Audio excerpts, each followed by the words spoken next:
সর্বশেষ উপজেলা পর্যায়ে নির্বাচনে ১৪১২ জন প্রার্থী ছিল, তার মধ্যে ৪৭ জন আয়কর রিটার্ন দিয়েছেন এবং মাত্র ৪২ জন কর দিয়েছেন। সাম্প্রতিককালে আমরা বেশ কয়েকটি এই সংক্রান্ত বিশেষ করে ৩টি মাইলস্টোন জাতীয় প্রতিবেদন আমরা প্রকাশ করেছিলাম এবং তার মধ্যে অনেকগুলো পর্যায়ে করেছি আমরা।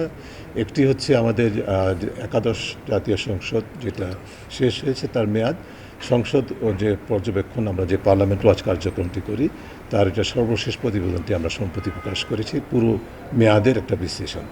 এটি এক। দ্বিতীয় হচ্ছে যে যার সাথে অবশ্যই সংসদ কেমন কার্যকর হবে, সংসদ তার প্রত্যাশিত ভূমিকা কতটুকু পালন করতে পারবে, সরকারকে জনগণের কাছে কতটুকু জবাবদিহি করতে পারবে, এই বিষয়টা কিন্তু নির্ধারণ করে যেই উপাদানটি সেটা হচ্ছে একটা সুষ্ঠু নির্বাচন, প্রতিনিধিত্বমূলক নির্বাচন। সেই বিবেচনায় এর সাথে আবার সংসদের ভূমিকার সাথে নির্বাচনের ভূমিকাটা অপরিহার্য। এই বিবেচনায় আমরা নির্বাচন কেন্দ্রিক যে কাজগুলো করি তার মধ্যে আমরা সম্প্রতি দুইটি বিষয়ে আমরা খুবই গুরুত্ব সহকারে করেছি। একটি হচ্ছে যে আমাদের নির্বাচনী যে হলফনামা ভিত্তিক যে তথ্য, সেই তথ্যের একটা বিশ্লেষণ আমরা প্রথমবারের মতো একটা ড্যাশবোর্ড তৈরি করে আমাদের কী বলে ডাটা ড্রিভেন যে কার্যক্রম, ডেটা পরিচালিত যে কার্যক্রম তার অংশ হিসাবে আমরা বিশ্লেষণমূলক প্রতিবেদনগুলি আপনাদের সামনে তুলে ধরেছি, আপনাদের মাধ্যমে তুলে ধরেছি। নির্বাচনের প্রার্থীরা কী ধরনের যে তথ্য প্রদান করেছে হলফনামায় কতটুকু রোবাস ছিল, পর্যাপ্ত ছিল কিনা সেটা যাচাই করার সক্ষমতা আমাদের ছিল না, বেশি উপায়ও নেই। সেটা যাচাই করার এখতিয়ার যাদের আছে তারা সেটা কতটুকু করতে পারছে না সেটা অন্য আলোচনার বিষয়। কিন্তু যেই তথ্য দিয়েছে তার উপর ভিত্তি করে সেই তথ্য কী বলছে, ভোটারদের জন্য, দেশবাসীর জন্য কী বার্তা দিচ্ছে সেই বিষয়টি আমরা তুলে ধরেছি। আয়ের সাথে ব্যয় কী বলে আয়ের যে বৃদ্ধির হার সেটা কী ধরনের, কোনো ক্ষেত্রে সম্পদের বৃদ্ধির হার কী ধরনের, পেশাগত অবস্থান, কারো বিরুদ্ধে কী ধরনের মামলা, এই জাতীয় অবস্থান, এই বিষয়গুলো আমরা তুলে ধরার চেষ্টা করছি। কোনো ক্ষেত্রে যেমন আমাদের যে হলফনামার যে তথ্য তার সাথে আর আয়কর রিটার্নের তথ্য সেটা কতটুকু সামঞ্জস্যপূর্ণ এটা দেখার সুযোগ আমাদের হয়েছিল, সেটা আমরা বিশ্লেষণ করেছি। আপনারা জানেন আমরা গত যে প্রতিবেদনটি সর্বশেষ সেখানে বলেছিলাম যে সর্বশেষ উপজেলা পর্যায়ে নির্বাচনে ১৪১২ জন প্রার্থী ছিল, তার মধ্যে ৪৭ জন আয়কর রিটার্ন দিয়েছেন এবং মাত্র ৪২ জন কর দিয়েছেন। তো এই বিষয়টা কতটুকু বিশ্বাসযোগ্য, এই ধরনের তথ্য প্রকাশের মাধ্যমে আমরা মনে করি যে আমরা সংশ্লিষ্ট যে নজরদারি সংস্থাগুলো আছে, যার মধ্যে জাতীয় রাজস্ব বোর্ড, দুর্নীতি দমন কমিশন, নির্বাচন কমিশন, এই ধরনের সংস্থাগুলো, তাদের জন্য আমরা এক ধরনের গোল্ড মাইন বের করে দিয়েছি, যার ইচ্ছা করলে কিন্তু জবাবদিহিতা নিশ্চিতের একটা সুযোগ সম্ভাবনা তৈরি হয়।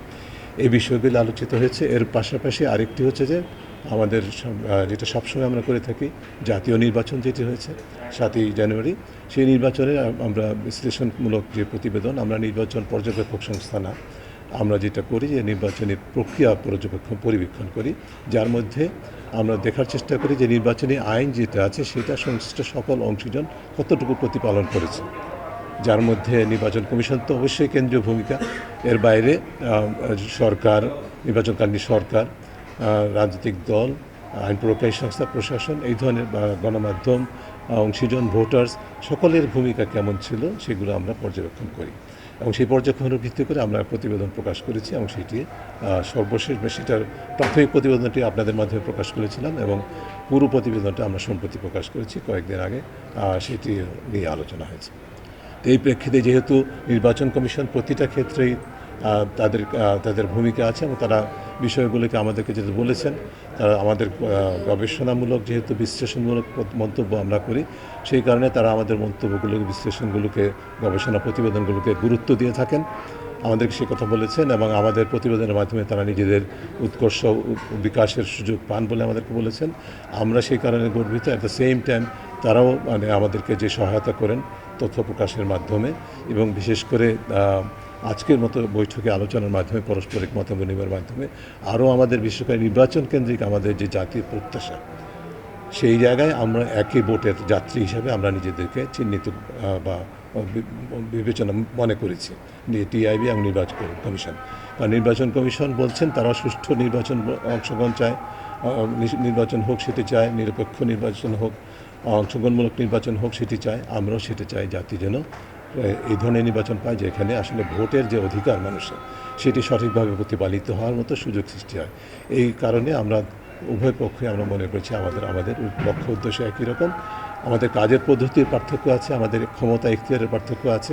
আমরা চাহিদা সৃষ্টিকারী প্রতিষ্ঠান, নির্বাচন কমিশন ডেলিভারি প্রদান করার মতো প্রতিষ্ঠান।